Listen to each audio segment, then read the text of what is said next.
Hey guys, today I'm teaching you how to create a quote in QuickBooks Online. Let's get started. First, log into your QuickBooks Online account and open your main dashboard. Click the plus new button on the left side of the screen. Under the customer section, select estimate. This is what QuickBooks calls a quote. Choose the customer name or add a new one if they're not in your list yet. Next, fill in the estimate date, expiration date, and terms. Then enter the products or services you're quoting along with the quantity and rate. You can add notes or a message to make your quote more detailed and professional.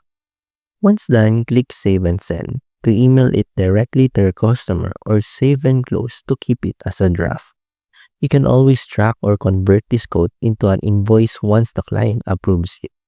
And that's how to create a quote in QuickBooks Online quickly and professionally in 2025.